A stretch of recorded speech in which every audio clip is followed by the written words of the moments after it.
같이 기도 잠깐 먼저 드리겠습니다. 우리를 구원하시고 우리에게 영원한 생명을 선물로 주신 하나님, 천국 소망을 가지고 이 땅 가운데서 살아갈 수 있도록 은혜 베풀어 주신 주님께 감사를 드립니다. 주님 오시는 날까지 이 교회 안에서 신앙의 길에서 멀어지거나 떨어지거나 이뤄지지 않도록 도와주시기를 부탁드립니다. 끝까지 완주할 수 있는 믿음과 또 의지를 주시고 그 가운데 맡겨진 주님의 귀한 일을 감사함과 기쁨으로 이루어 나갈 수 있도록 도와주시기를 부탁드립니다. 5월이 또 시작되었고 가정의 달입니다. 혈육의 가족들을 돌아볼 뿐만 아니라 구원받은 교회 식구들을 좋은 마음으로 살필 수 있는 귀한 한 달이 될 수 있도록 도와주시고 또 가까이에 있는 대전도 집회도 가정의 달에 맞추어 사랑하는 가족들에게 복음을 또 힘있게 전할 수 있는 좋은 기회가 될 수 있도록 도와주시고 또 대전도 집회 기간 안에 진행되는 아이들을 위한 교회학교 집회에도 하나님께서 한 영혼 한 영혼을 잘 불러 모아주시고 우리 아이들에게 필요한 말씀을 잘 전하는 가운데 많은 아이들이 하나님을 더욱 알아가고 또 구원을 받고 구원의 확신을 얻을 수 있도록 도와주시길 부탁드립니다. 우리 선생님들에게 지치지 않는 마음을 주시고 또 늘 말씀을 쫓아서 힘있게 살아갈 수 있도록 때마다 위로해 주시고 또 필요한 지혜 주시기를 부탁드립니다. 오늘의 모든 일정도 주님께 의지합니다. 우리를 사랑하시는 예수님 이름으로 기도드립니다. 아멘. 돌아오는 공과가 보호를 받은 아기 모세입니다. 먼저 출애굽기 1장을 이렇게 보시고요.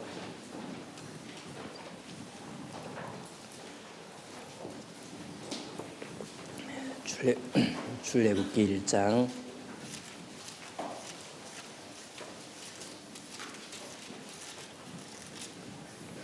출애굽기 들어가기 전에 그 전의 상황을 좀 간단하게 정리를 해보면 바벨탑 사건 이후에 사람들이 이렇게 뿔뿔이 흩어집니다. 그리고 이사야 시편 14장 2절의 말씀처럼 이제는 뭐 하나님을 아는 사람도 없고 하나님을 찾는 사람도 없는 그런 시대가 되었는데 그래서 하나님께서는 하나님이 어떤 분인지를 알려주시기 위해 무조건적으로 한 사람을 불러내십니다. 그리고 민족을 삼으셨고 그들을 구별하셨는데 바로 아브라함과 이스라엘입니다. 그런데 택한 백성 이스라엘부터가 하나님이 어떤 분인지를 잘 알지 못했습니다. 그래서 하나님은 하나님이 어떤 분인지를 확실히 알려주시기 위해 계획한 것이 출애굽입니다. 출애굽기 14장 맨 끝에 31절에는 홍해를 통과한 이스라엘 백성들이 그제서야 비로소 여호와 하나님을 바로 알고 경외하기 시작했더라 이렇게 말씀하십니다. 그렇게 홍해 통과 후에 광야 생활을 하게 되는데 광야 생활을 통해서 하나님의 인도하심을 따라 사는 삶을 경험해 나가게 돼요. 하나님께 순종하는 삶이란 뭘까를 그 광야에서 훈련을 받게 됩니다. 그러기를 40년 드디어 그 옛날 아브라함이 약속받았던 그 가나안 땅으로 들어가게 됩니다. 생각해 보면은 그 옛날에 그 야곱의 가족들은 요셉의 초대로 애굽에 내려갈 때 육지길을 따라서 곧장 단숨에 걸어 내려갔습니다. 그런데 400년 종살이를 마치고 다시 가나안 땅으로 들어갈 때에는 바다를 건너야만 했고 긴 시간 동안 광야를 이렇게 떠돌아다녀야만 했습니다. 내려올 때와 돌아갈 때가 좀 많이 좀 차이가 나죠. 한 가지 좀 궁금했던 건 요셉은 내려오는 가족들의 정착지를 왜 꼭 고센 땅이어야만 한다고 고집을 했을까? 아주 신신당부하거든요. 꼭 거기라고 말해라. 꼭 거기를 원한다고 말해라. 바로 앞에 서거든. 여기 출애굽기 앞에 46장, 창세기 46장 34절 보시면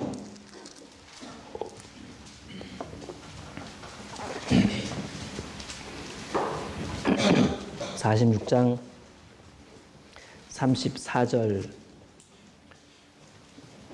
제가 읽겠습니다. 당신들은 고하기를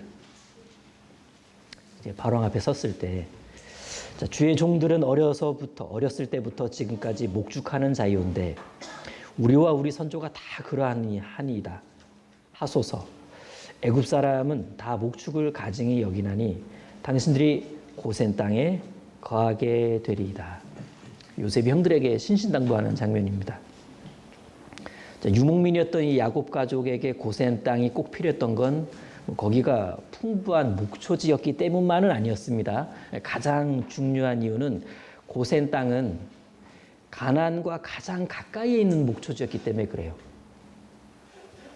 이 요셉은 이스라엘에게 애굽이란 그저 얼마 동안만 머무르는 곳이어야 한다. 요거를 이제 분명히 알았던 거죠. 즉 애굽은 이제 내려가서 살게 될 애굽은 영원한 정착지가 아니라는 것을 늘 일깨울 수 있도록 최대한 가나안과 인접한 이 고센 땅 목초지에 머무르게 하려고 했던 겁니다. 애굽은 잠시 머무르는 곳, 아무리 살기 좋아도 잠시 머무르는 곳, 거기는 진정한 거처가 될 수 없다. 진정한 거처는 가나안 땅이다. 그래서 가나안 가까이에서 가나안을 바라보는 소망 가운데 살 수 있도록 그렇게 좀 계획을 세운 겁니다.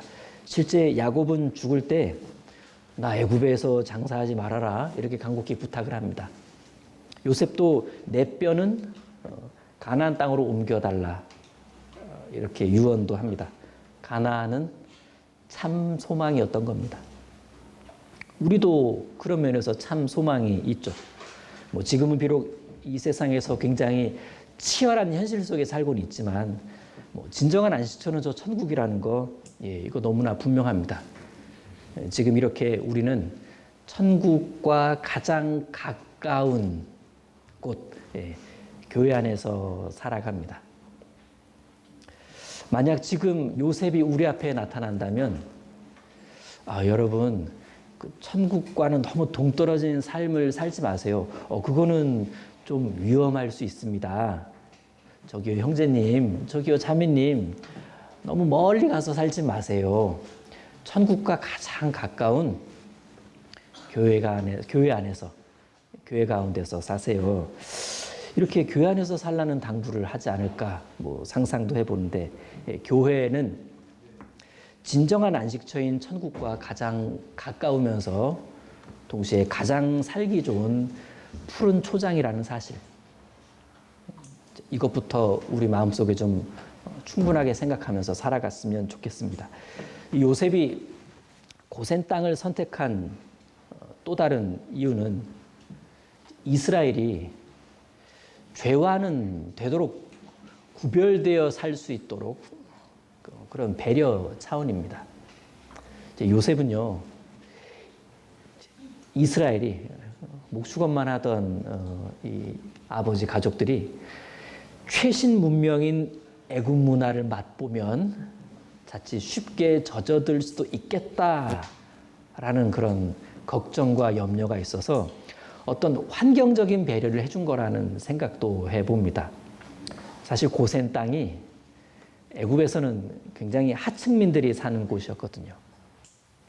그 덕에 애굽의 화려한 문화, 지극히 세상적인 문화와는 어느 정도 좀 구별되어 있었죠. 따라서 야곱 일가는 고센 땅에 머물면서 세상죄에서는 어느 정도 좀 구별된 삶을 살 수가 있었다. 완벽하지는 않았겠지만은 우리도 세상 가운데 살기는 하는데 가능하면 세상과는 어느 정도 좀 구별될 수 있는 곳에서 사는 것이 신앙적으로 유익할 겁니다. 죄에 대한 유혹이 비교적 적고 믿음을 지켜나가기에도 좀 환경적으로 유리한 곳. 하여튼 교회는 교회 가운데 살면 죄에 대한 유혹도 비교적 적고 믿음을 지켜나가는 데 있어서도 환경적으로 굉장히 유리합니다. 형제 자매들이 함께 모여 있고 또 말씀과 교제가 있는 곳이니까 그래서 교회가 어떤 면에서는 최적의 고센일 수도 있겠다. 뭐 이런 교훈도 받아봅니다. 자, 이제 출애굽기 1장 보시면은 개관을 좀 간단하게 하고요.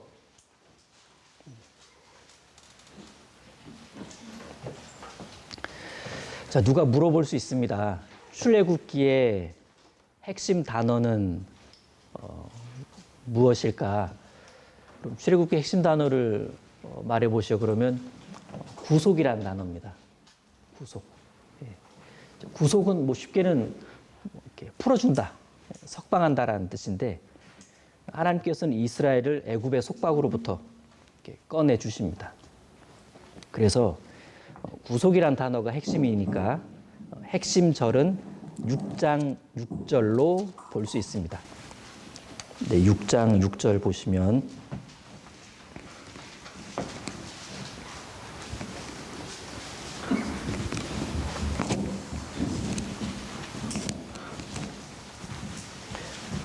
네, 같이 읽겠습니다. 그러므로 이스라엘 자손에게 말하기를 나는 여호와라 내가 애굽 사람의 무거운 짐 밑에서 너희를 떼어내어 그 고역에서 너희를 건지며 편팔과 큰 재앙으로 너희를 구속하여 여기에 너희를 빼어내며 너희를 건지며 너희를 구속하여 너희 뺐다 건진다 구속한다. 예, 여기가 가장 핵심 절이다 이렇게 말할 수 있습니다. 따라서 출애굽기에서 가장 중요한 장은 이제 빼어내고 건지고 이렇게 벗어나는 그 장면이 녹아 있는 곳이 가장 중요한 장이 될 텐데 그래서 12장, 13장, 14장 6월절과 홍해 통과 사건 여기가 가장 중요한 장이 됩니다. 6월절 어린 양의 피를 바르는 그 사건은 구속의 사랑을 보여준다고 말할 수 있고 또 곧 이어지는 그 홍해 통과 사건은 구속의 능력을 보여준다고 말할 수 있습니다. 이 장면들은 모두 어린 양 되시는 예수님의 십자가 사건을 예표한다고 이렇게 정리할 수도 있겠고 자 그러면 하나님은 왜 이스라엘을 구속하려고 하신 걸까? 왜 이스라엘을 꼭 구속하려고 하신 걸까? 19장 보시겠습니다. 19장 5절입니다.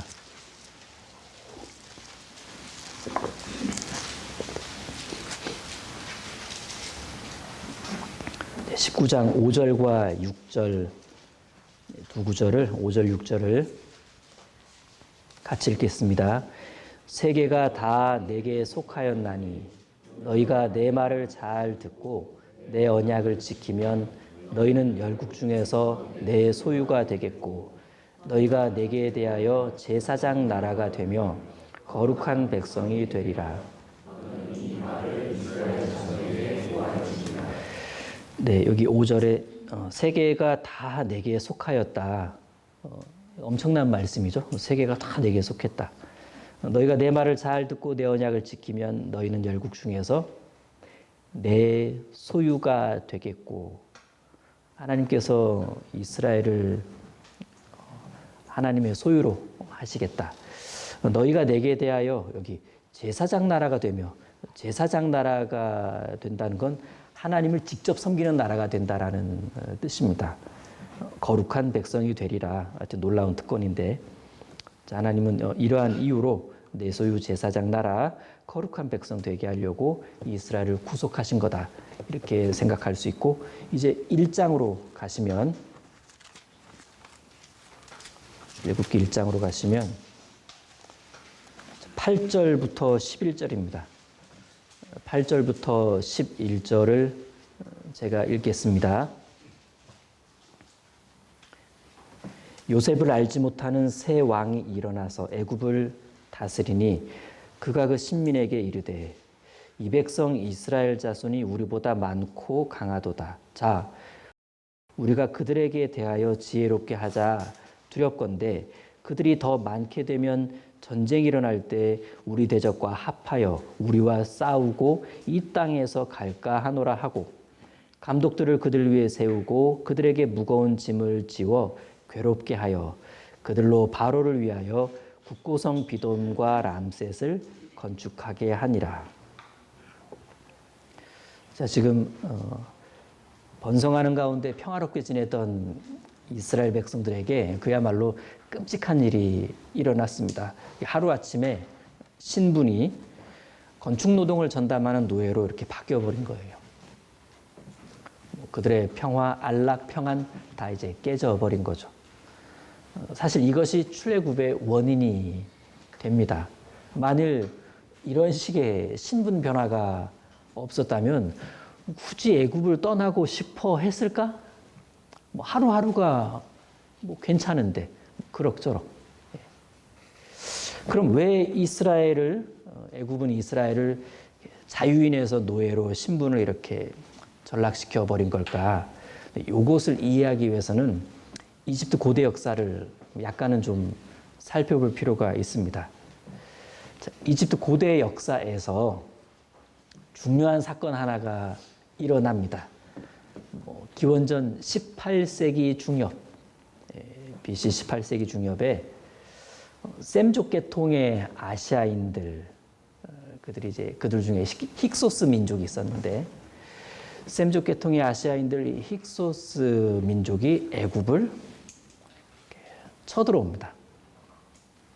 그리고 그 당시에 존재했던 애굽 14왕조를 무너뜨려요. 그 후 약 150에서 200년 동안 이 애굽은 이방 민족인 힉소스 왕조에 의해 다스려집니다. 요셉이 요 시기에 애굽으로 팔려왔어요. 요 시기에. 자, 힉소스 왕조는 기본적으로 이방 세력들에 대해서 관대했을까요? 관대하지 않았을까요? 관대했습니다. 본인들부터가 외부에서 왔으니까. 그래서 어쩌면 요셉이 꿈을 해석하고 막 대비책도 제시해 주니까 아예 그를 최고의 행정 실무가로 이렇게 세우는 데 있어서 크게 망설이지 않았을지도 모릅니다. 실제 고고학적 발굴 결과 이 당시에요, 정말 많은 이방인들이 애굽의 관리로 등용되었다는 것도 밝혀졌죠. 게다가 요셉 역시도 이 힉소스 왕조와 마찬가지로 셈족 계통이었기 때문에 왕은 요셉을 총리로 발탁하는 데 있어서 상당히 적극적이었을지도 모릅니다. 하지만 이 모든 배경과 과정은 철저히 하나님의 섭리와 역사심 속에서 진행되는 일이었다는 사실만큼은 분명하죠. 자, 그런데 요셉이 죽고 나서 얼마 후 애굽에서는 또다시 큰 대정변이 일어납니다. 애굽인들이 힉소스 왕조를 몰아냈어요. 제자리를 찾은 걸까? 예. 자, 그러면서 애굽 18왕조가 시작이 됩니다. 자, 여기 8절 다시 보시면 요셉을 알지 못하는 새 왕 18왕조가 시작됩니다. 새 왕이 일어나서 애굽을 다스리니. 그런데 새 왕이 일어났다가 뭐 뒤를 이었다라는 뜻은 아니고 반기를 들고 일어났다는 뜻입니다. 요셉을 알지 못하는 새 왕 18왕조를 말하고, 그리고 이 새 왕은 요셉이 총리로 활동했다는 것을 몰랐다 이건 아니고 힉소스 왕조와 같은 셈족이었던 이 요셉을 의도적으로 무시하고 경멸하는 그런 표현으로 보여지죠. 강력한 제국주의 정치를 시작한 애굽의 이 새 왕조 눈에는 고센 땅에서 큰 무리를 이루어서 활동하고 있던 이스라엘이 좋아 보였을 리는 없습니다. 눈에 가셨겠죠. 힉소스 놈들 때문에 우리 땅에 굴러 들어와서 잘 살게 된 놈들 저들. 그들의 수는 점점 불어나고 있어. 이거 좀 그런데 만약 또다시 정변이 일어나거나 전쟁이 일어난다면 쟤들은 우리를 배신할지 몰라. 그러니 아예 문제의 근원은 싹을 없애버리는 거지. 신분을 노예로 만들어버리자. 이렇게 해서 노예가 된 이스라엘은 지독한 고역에 시달려야만 했습니다. 11절 다시 보시면 감독들을 그들 위에 세우고 그들에게 무거운 짐을 지워 괴롭게 하여 그들로 바로를 위하여 국구성 비돔과 람셋을 건축하게 하니라. 전도 집회 때 가끔 이 부분이 소개가 되죠. 보여드리는 자료 중에는 레크밀의 분묘 벽화를 이렇게 소개하기도 하는데, 레크밀의 분묘 벽화, 레크밀의 당시 귀족 이름입니다. 귀족 이름 레크밀의. 그의 직업이 여기 나오는 건축 감독관이었어요. 그래서 그 레크밀의 분묘 벽화, 그의 무덤 벽화에는 거주 현장에서 막 노역하고 있는 사람들이 그려져 있습니다. 그걸 관리하던 나다 이런 거 이제 표현한 건데, 그 건축 현장에서 노역하고 있는 그들이 누군가 봤더니 이스라엘 민족이었다는 얘기입니다. 어떻게 알 수 있냐? 그 벽화에 나와 있는 건축 노동자들의 헤어스타일을 보니까 머리에 두건 두르는 방식이 딱 이스라엘 헤어스타일이었던 겁니다. 결과적으로 이스라엘 민족이 고대 이집트에서 노예 생활을 했다는 이 성경 기록은 뭐 사실이었다. 이렇게 집회 때 다루기도 하는데, 흥미로운 사실은 고된 노역이나 강도 높은 학대가 계속될수록 이스라엘의 수는 줄어드는 것이 아니라 늘어가더라는 얘기예요. 12절 보시면 그러나 학대를 받을수록 더욱 번식하고 창성하니 애굽 사람들이 이스라엘 자손을 인하여 근심하여 이스라엘 자손의 역사를 엄하게 하여 고역으로 그들의 생활을 괴롭게 하니 더 심해지죠. 곧 흙 이기기와 벽돌 굽기와 농사의 여러 가지 일이라 그 시키는 역사가 다 엄하였더라. 이런 식으로 이스라엘은 400년간 지속되어 온 끔찍한 노예 생활을 통해 점점 이런 생각에 다다르게 돼요. 이제 이 애굽에서는 더 이상 진정한 행복도 기대할 수 없고 진정한 행복이라는 거 기다릴 수도 없겠다. 행복 끝, 이 얘기입니다. 행복 끝. 두 번째, 이제 우리는 우리 스스로를 구원할 수 없는 그야말로 절망적인 상태에 있다. 그리고 세 번째, 이제 우리의 구원은 오직 하나님의 긍휼과 능력으로만 가능하다. 네 번째, 이제 우리가 할 수 있는, 우리가 해야만 하는 기도는 창세기의 약속대로 4대 만에 돌아오리라, 이 약속의 말씀을 이루어 달라고 하나님께 간구한 것뿐이다. 그래서 그들은 할 수 있는 최선을 다해 하나님께 부르짖기 시작합니다. 그것이 이제 2장 23절에 나오는 내용이죠. 이런 상황 속에서 애굽 왕 바로는 여전히 그 수가 불어나는 이스라엘을 보고 굉장히 걱정합니다. 이거 아닌데 그러면서. 그래서 어떤 새로운 정책을 시도하냐면, 하여튼 이 히브리 민족 수를 줄이기 위해서 히브리 산파들을 가만히 부릅니다. 자, 너희들 히브리인들이 출산할 때 가거든. 이분들이 아기를 낳으면은, 남자이면은 그냥 그 자리에서 죽여라. 남자이면은. 그런데 이 엄한 명령을 받은 히브리 산파들에게 문제가 생깁니다. 이 산파들이 이 명령에 순종하지 않더라라는 얘기예요. 15절, 1장 15절. 애굽 왕이 히브리 산파 십브라라 하는 자와 부하라 하는 자에게 일러 가로되 너희는 히브리 여인을 위하여 조산할 때 살펴서 남자여든 죽이고 여자여든 그는 살게 두라. 그러나 산파들이 하나님을 두려워하여 애굽 왕의 명령을 어기고 17절이 놀라운 자리잖아요. 놀라운 절인데 산파들이 누굴? 하나님을 두려워하여 누구의? 애굽 왕의 명령을 어기고 남자를 살린지라. 애굽 왕이 산파를 불러 그들에게 이르되 너희가 어찌 이같이 하여 남자를 살렸느냐. 해명할 기회는 줍니다. 19절 산파가 바로에게 대답하되 히브리 여인은 애굽 여인과 같지 아니하고 건장하여 산파들이 그들에게 이르기 전에 해산하였더이다 하매 하나님이 그 산파들에게 은혜를 베푸시니라. 백성은 생육이 번성하고 심히 강대하며 산파는 하나님을 경외하였으므로 하나님이 그들의 집을 왕성케 하신지라.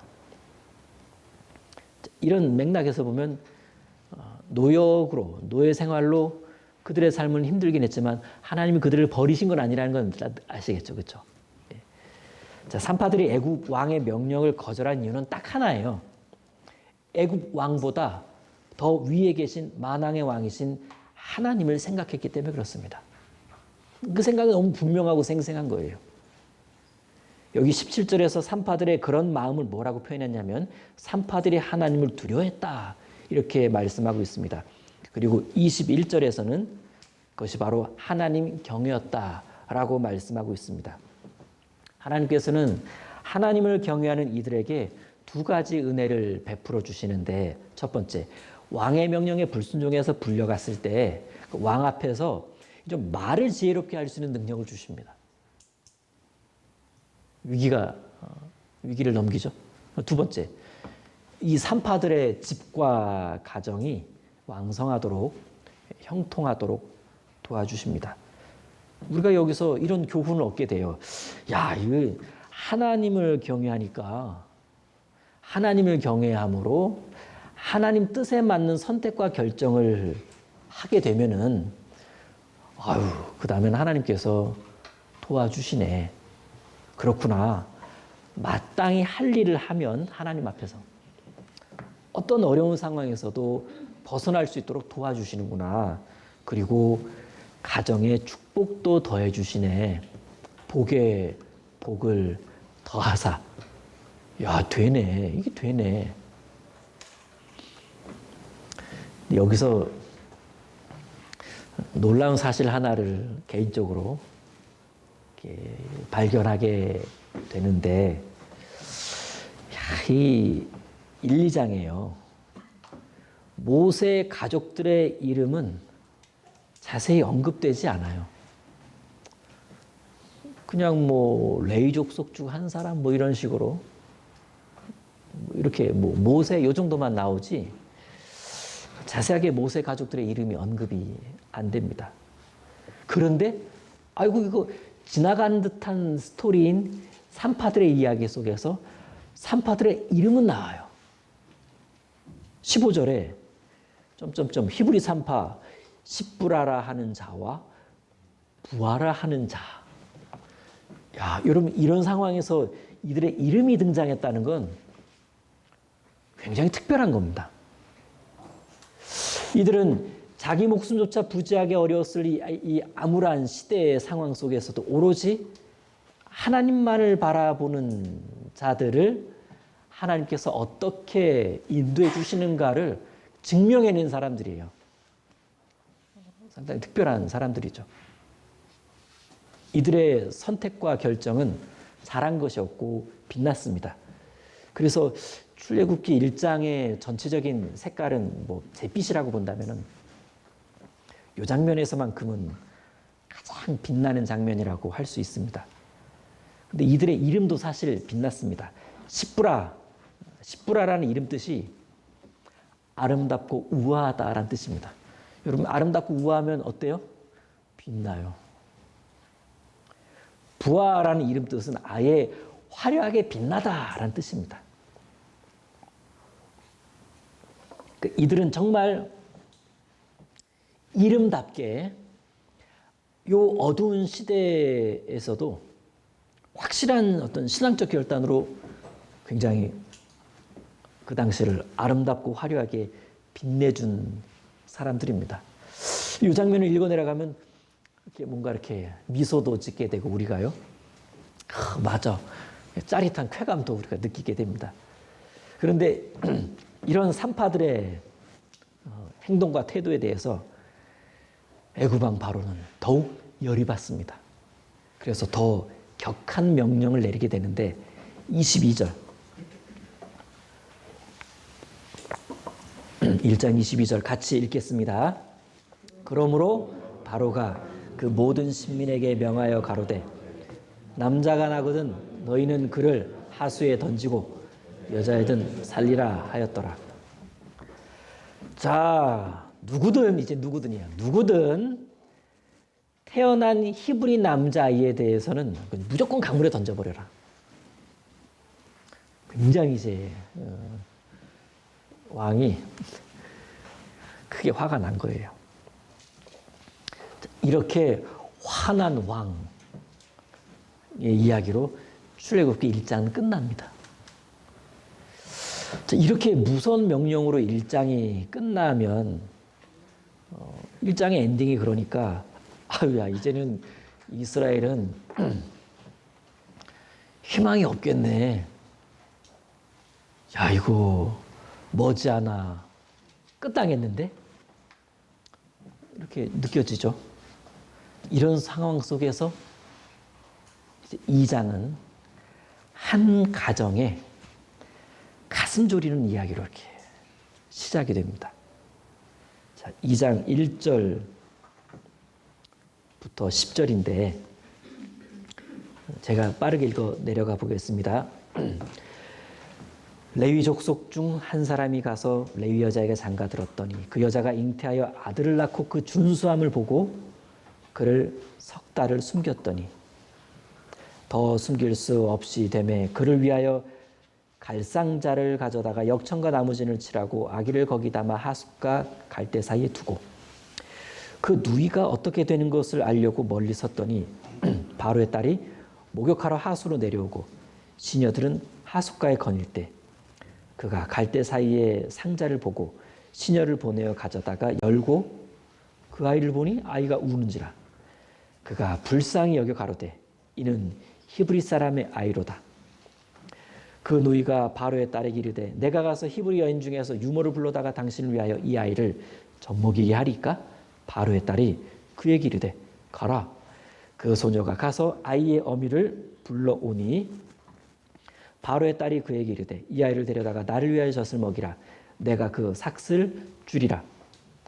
여인이 아이를 데려다가 젖을 먹이더니 그 아이가 자라매 바로의 딸에게로 데려가니 그의 아들이 되니라.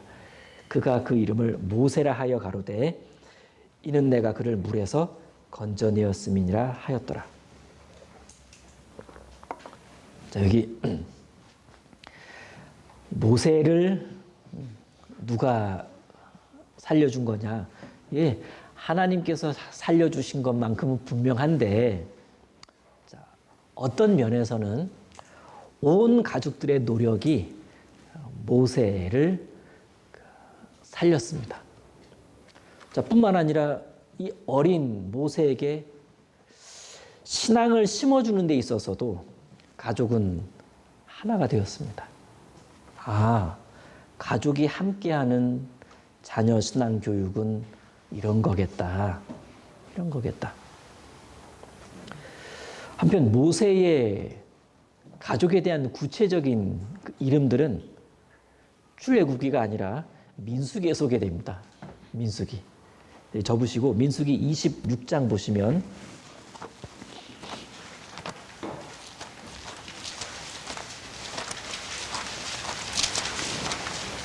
민수기 26장 58절 58절과 59절입니다.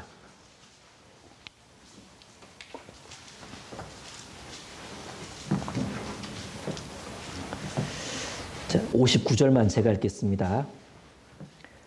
아므람의 처는 아므람의 처의 이름은 요게벳이니 레위의 딸이요 애굽에서 레위에게서 난 자라. 그가 아므람에게서 아론과 모세와 그 누이 미리암을 낳았고, 여기 이제 가족 소개가 다 됐습니다. 모세의 아버지는 아므람, 어머니는 요게벳, 모세의 누나는 미리암, 모세의 형은 아론. 누가 첫째냐? 미리암. 둘째는 아론. 막내가 모세. 자, 부친과 모친, 엄마 아빠는 모두 레위 지파 사람이었습니다. 흥미로운 사실은 아므람의 아내 요게벳은 사실 아므람의 고모였어요. 고모. 아므람이 고모님하고 결혼을 했네요. 고모랑 결혼했다? 아, 야, 이거 아므람과 요게벳의 나이 차이가 좀 났겠구나. 나이 차이가 좀 났겠다. 그러면 아므람은 왜 나이 차이도 많이 나는 고모랑 굳이 결혼을 결정한 걸까? 고모 요게벳의 신앙 때문이었을 겁니다. 가장 중요한 이유가 그거였을 거예요. 그리고 이제 나중에 벌어질 일들을 다 우리가 정리해보고 나니까 야, 그 결혼 당시에요. 요게벳을 바라보는 이 아므람의 어떤 신앙적인 안목은 상당히 정확했습니다. 아므람이 대단한 신앙의 소유자라는 것을 엿보게 해줍니다. 더 중요한 건 결혼을 위한 배우자의 선택 기준이 궁극적으로 뭐가 돼야 하는지를 분명하게 교훈해 줍니다. 1순위가 신앙입니다. 확실한 건 나이는 중요하지 않았나 봐요. 그렇죠? 나이가 중요한 게 아니고 신앙이 중요한 거고, 뭐 그를 둘러싼 좋은 여건들은 그냥 부차적인 거예요. 환경하고 살 거예요? 그 사람하고 살 거지? 누구랑 살 거냐? 신앙인다운 신앙인과 살아야 신앙적인 가정을 꾸려나갈 수가 있는 겁니다. 자, 이렇게 해서 모세는 하나님을 섬기는 거룩한 가정에서 태어나게 됩니다. 그리고 아므람은 모세를 살리는 데 있어서 아내 요게벳과 뜻을 같이 합니다. 만약에 엄마가 얘 살려야 돼요. 근데 남편이 안 돼. 우리 다 망해. 싹 다 망해.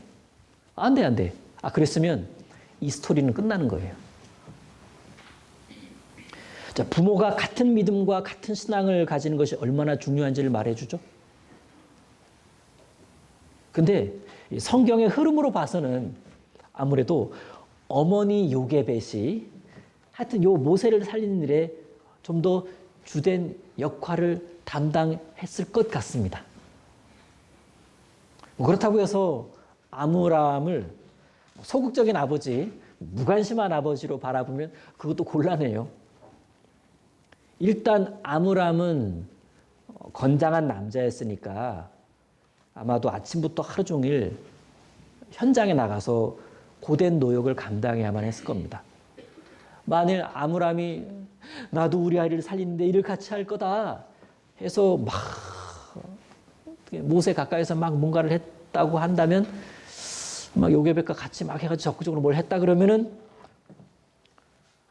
노역 현장에 못 나가게 되고, 그것은 뭔가 어떤 이 가정이 이 일에 있어서 의심을 받거나 결국은 쉽게 발각이 될지도 모릅니다. 따라서 아므람은 진짜 신앙인이었던 것 같아요. 일터에서 하루 종일 일은 하는데 틀림없이 간절히 기도하면서 성실히 일했을 겁니다. 우린 하루 종일 생업의 현장에 나가 있습니다.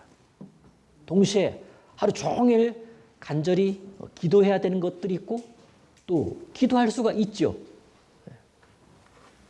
아므람은 모세를 위해 또 모세를 살리는 일에 이런 식으로 돕는 아버지였고 가장이었다 라고 해석하는 것이 흐름상 잘 어울리는 것 같습니다.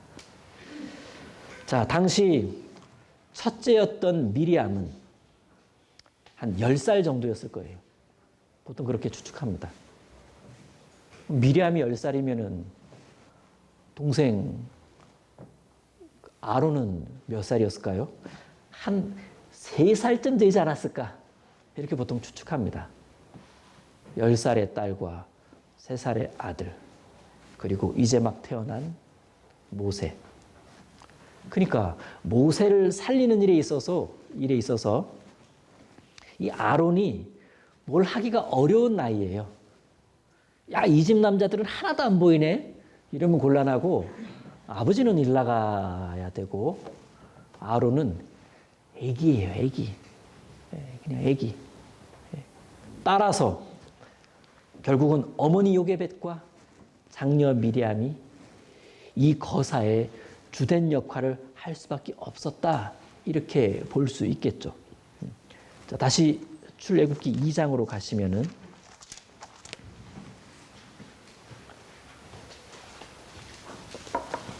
2장 1절부터 3절인데 이 모세가 건진받는 과정에서 그러니까 우리는 이제 이 집 남자들은 그러니까 아므람과 아론은 여차 그런 상황. 그럼 이제 주된 역할을 하는 요게벳과 미리암.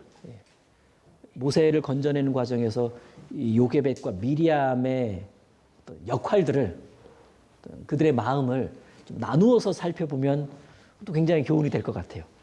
1절부터 3절 제가 다시 보겠습니다.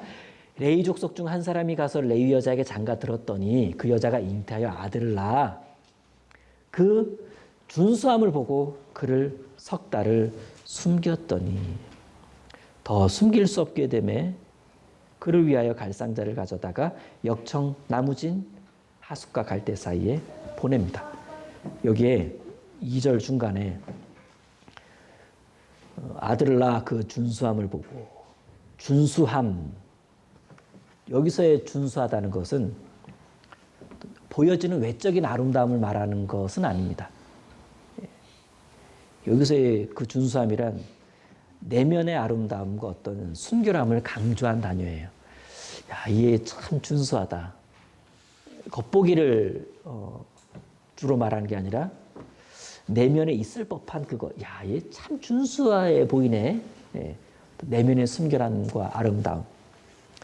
그러니까 요게벳은 이 엄마 아빠는 이 아이의 어떤 내면의 순수함과 아름다움을 볼 줄 알았던 거예요. 생각해 봅니다. 그 핏덩이를 바라보면 그게 보여요?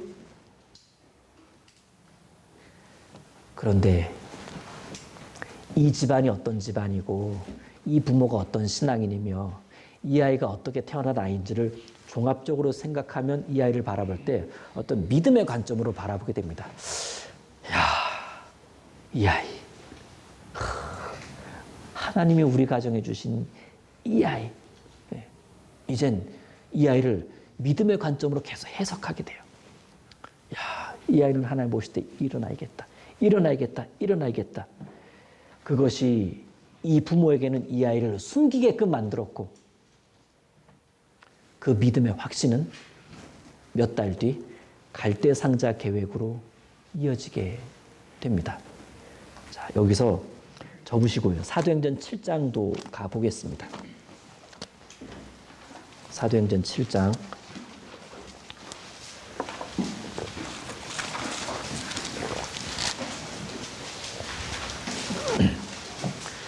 7장 20절입니다. 7장 20절 스데반의 설교 중에 한 부분인데 7장 20절 같이 읽겠습니다. 그때 모세가 낳는데 하나님 보시기에 아름다운지라 그 부친의 집에서 석 달을 길리우더니. 아까는 그 준수함을 보고 석 달을 숨겼다. 여기서는 모세가 낳는데 하나님 보시기에 아름다운지라. 일단 아름다운지라는 창세기 1장의 좋았더라와 같은 의미의 단어입니다. 하나님은 모세를 보실 때 아름다운 아이였습니다. 그래서 좋아하셨어요. 뭐가 아름다웠다는 거냐? 깐난쟁이의 웃는 얼굴이 예쁘고 아름다웠다라기보다는 훗날의 모세 신앙을 아시니까, 훗날의 모세 신앙을 보셨으니까 모세 신앙 보고 얘는 참 아름답네. 훗날의 모세 신앙이 아름답게 보였던 겁니다. 하나님이 그걸 보셨고 그러니까 너무 좋으셨던 거예요. 좋았더라. 아름다운지라. 자, 그리고 여기 이제 하나님이 그렇게 보신 건데 히브리서 11장 믿음장으로 가시면 히브리서 11장 23절.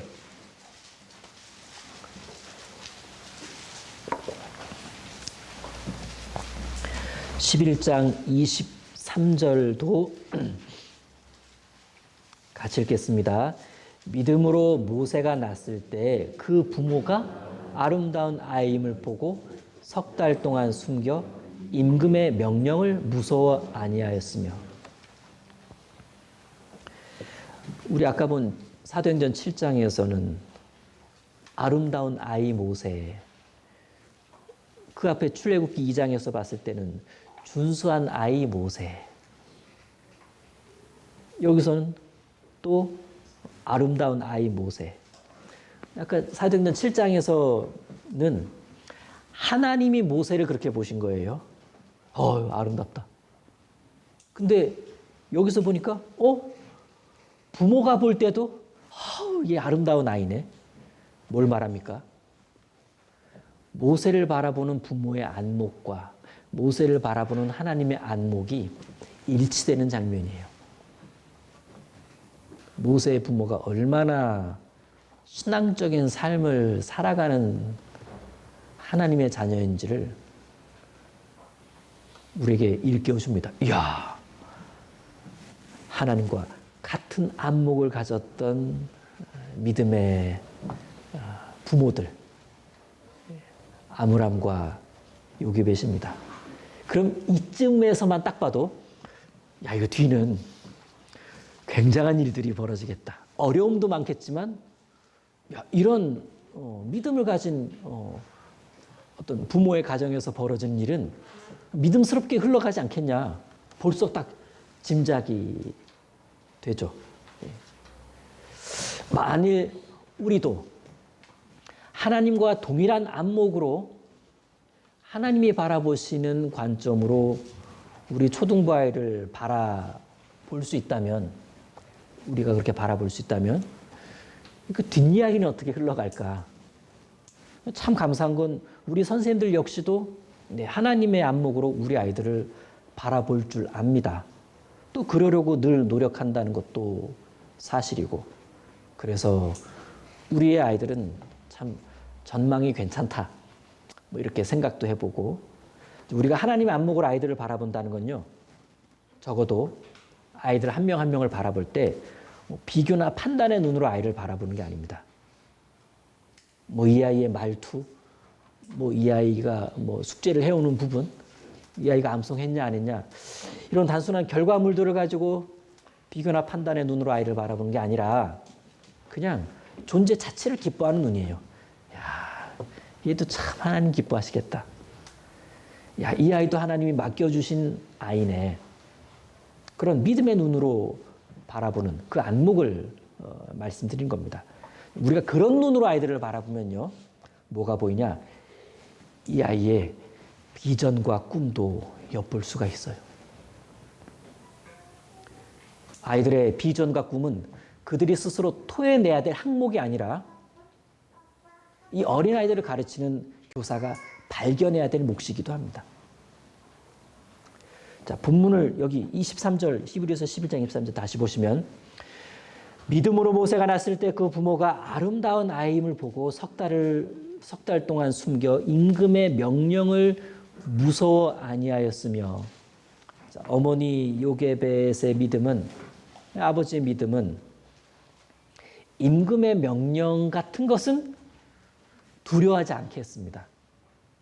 여러분, 믿음이 그걸 해준다라는 얘기예요.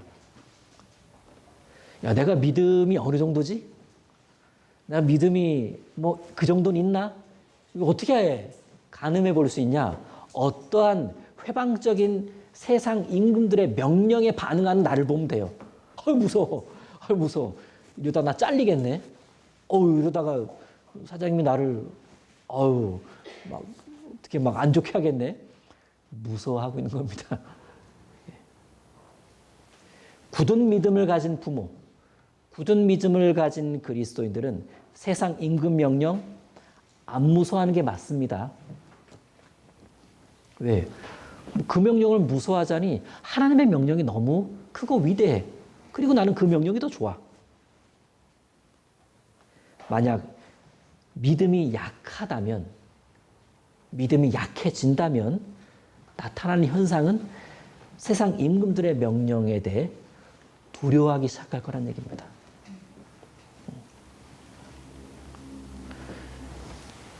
세상 임금들은 적어도 우리 아이들이 전도 집회 기간에 교회 학교로 와야 되는데, 세상 임금들은요, 가지 마. 갈 때야? 밀린 수업이 얼마나 많은데. 하루 빠지면 이틀 보강할 거야? 막 이렇게 막 겁을 주거나 그런 경우 있잖아요. 이 겨울방학이 특강 시즌인 건 맞아요. 세상 어떤 교육과 관련된 임금들이 특강으로 우리 아이들을 막 유혹합니다. 방학 때 전도 집회 듣기가 가장 좋긴 한데, 방학 때 가장 또 어려운 부분은 이렇게 세상 임금들이 여러 가지로 우리를 위협이라고 하긴 그렇고 자꾸 이렇게 강요하잖아요. 부모들에게 막 이야기합니다. 아버님, 어머님, 그게 중요한 게 아니에요. 얘 성적 보셨어요? 이렇게 하면은 세상 임금의 명령에 부모들은 이렇게 해가지고, 그래, 말씀은 저녁에 온라인으로 짬짬이 듣고 학원은 보내야 되겠다. 틀림없는 세상 임금 명령 무서워하는 모습이에요. 아니, 세상 임금 명령 안 무서워했다면 그러겠어요? 많은 그리스도인 부모들이 세상 임금의 명령을 무서워하지 않아요. 먼저 얘기해요. 뭐 그냥 우리 애들은 그냥 그 기간에 원래 그냥 일주일 빠져요. 그냥 그렇게 하세요, 원장님. 그렇게 하세요, 선생님. 여러분, 세상 임금의 명령을 제법 무서워하는 어른들과 세상 임금의 이런저런 명령들을 굳이 신경 쓰지 않는 썩 괜찮은 그리스도인 부모들도 많다는 사실. 아마 그 이유 중에 하나는 선생님들이 중간에서 뭘 잘하셨기 때문일 거예요. 꾸준하게 부모님에게 이렇게 용기도 넣어드리고 중요성도 일깨워드리고 하니까 부모님들, 학부모님들 마음에 그래야 되겠다. 당연히 그래야 되겠다. 그래서 과감하게 딱, 아니요, 우리 아이들은 여름이든 겨울이든 학기 중이든 교회 학교 토요일이든 뭔가 있으면 그냥 이렇게 보내는 그런 믿음을 가진 부모들이 굉장히 많다라는 사실이 우리에게는 큰 기쁨이 되고 위로가 됩니다. 자, 하나님 경외가 우선이었던 이 모세의 부모는 이제 이 아이를 잠깐 몇 년 기를 수 있는 기회를 얻게 되잖아요. 그게 몇 년짜리 교육이었어요. 몇 년짜리 가정교육이었고 몇 년짜리 신앙교육이었는데, 몇 년짜리 후에 왕궁 들어가가지고 모세가 몇십 년을 왕궁 교육을 배우잖아요. 어릴 적 몇 년짜리 신앙 교육과 몇십 년짜리 왕궁 교육의 그 강도를 비교해 보니까 결과가 어땠냐? 여러분, 몇 년짜리 신앙 교육이 이겼어요. 그래서 모세가 된 겁니다. 어렸을 적 몇 년짜리 신앙 교육이 수십 년짜리 세상 교육을 짚고 올라갈 수가 있다는 얘기입니다. 그게 세상 교육을 이렇게 딱 쥐고 갈 수가 있어요. 흔들리지 않는다는 뜻입니다. 얼마나 어렸을 적에 몇 년짜리 신앙 교육이 중요한지를 엿보게 해주는 그런 부분입니다. 그런데 현실 우리 시대엔 가정에서만이 신앙 교육을 감당하기에는 어려운 상황들이 많아요. 그래서 교회학교가 있는 거고, 모세 당시에는 교회학교는 없었어요. 우리 시대에는 교회학교가 있습니다. 아마 상상을 해보면 모세가 우리 시대에 오면 깜짝 놀랄 거예요. 와, 이런 교육도 있네요. 굉장히 이제 놀라고 정말 멋진 어린아이로 성장해 가지 않을까라는 상상도 재밌게 해봅니다. 하여튼 교회학교 교육이 너무나 중요한 부분이고 때로는 결정적인 역할도 하고 있다라는 사실을 잊지 않으셨으면 좋겠고, 마지막으로 간단하게 미리암, 요괴백과 미리암을 나눠보자 그랬죠. 미리암을 보게 되면 이런 생각도 합니다. 야, 내가 뭐 요괴벳의 신앙까지는 못 되어도 미리암처럼은 해볼 수 있겠다. 이런 좀 도전하는 마음을 갖게 해주는데, 미리암은요 부모 말에 순종했어요. 본인이 뭐 대단한 뭔가를 알고 있었던 것은 아니고 그냥 10살쯤 됐으니까 먼저 배운 신앙이 있잖아요. 그리고 부모가 모세에 대해서 해준 얘기, 또 우리 가정의 이야기, 우린 또 그리스도인 가정이라는 거. 미리암은 부모가 부탁한 자기 위치를 지킵니다. 부모가 부탁한 위치, 얘야, 너는 동생을 끝까지 지켜봐야 된다. 부모는 요괴벳은 갈대 상자를 지켜볼 수가 없었어요. 너였고 금방 들통 날 거니까. 결국 미리암 외에는 이 일을 할 사람이 없었다는 얘기입니다. 지켜보는 거 그렇게 따라가면서. 미리암은 동생이 담긴 갈대 상자에서 눈을 조금도 아마 1분 1초도 떼지 않았을 겁니다. 왕궁 주변을 감시하는 군인들에게 발각될 수도 있었을 텐데 어린아이 마음이 무섭잖아요. 근데도 그게 신경 쓰인 게 아니라 내가 해야 할 일, 내가 지켜야 될 자리, 계속 이렇게 동생을 보고 갈상자를 보고 갈상자를 보고 동생 보고. 자기가 하는 일이 위험한 일이라는 것은 알았지만 동생에 대한 지극한 사랑과 부모님 말씀에 대한 분명한 순종 때문에 최선을 다해 눈을 떼지 않고 갈상자를 따라 이동해 갑니다. 그리고 탁 하숫가 옆에 숨어 있다가 가장 적절한 시기에 가장 적절한 말로 가장 신속하게 달려가서 공주에게 말하기를 제가 도와줄게요. 그녀가 그 미리암이 모세의 갈상자를 따라가면서 얼마나 기도 중에 있었는가를 엿보게 해줍니다. 기도하는 사람은 타이밍을 놓치지 않아요. 아, 이때겠구나. 하나님 어느 때입니까? 아, 이때겠구나. 결국 하나님은 그런 미리암에게 좋은 결과를 보여주셨어요. 우리도 마찬가지입니다. 우리도 우리 아이들에게 눈을 떼지 않고 가장 가까이에서 내 위치를 잊지 않고 끝까지 이 아이를 지켜보면서 살펴준다면, 그런 식으로 우리 본분에 끝까지 충성하고 우리 본분에 최선을 다한다면 하나님께서는 교사인 나에게도 우리에게도 틀림없이 그 아이들에게서 펼쳐지는 좋은 결과들을 목격할 수 있도록 축복해 주실 겁니다. 기도하고 마치겠습니다. 하나님 감사합니다. 오늘 보호를 받은 아기 모세의 공과 주제를 같이 상고해 볼 수 있는 시간을 주셔서 감사드립니다. 모세가 훗날 모세로 귀하게 쓰임 받을 수 있었던 것이 이 어린 모세를 향한 또 믿음의 사람들의 기도와 노력과 또 최선을 다하는 모습들의 결과일 것인데, 우리도 우리 모든 선생님들이 훗날에 귀한 일꾼으로 쓰임받고 살아가게 될 아이들을 상상하고 기뻐하고 생각하면서 그런 꿈을 가지고 우리 아이들에게 최선을 다하는 신앙교육을 할 수 있도록 도와주시길 부탁드립니다. 감사드리며 예수님 이름으로 기도드립니다. 아멘. 네, 광고 읽겠습니다.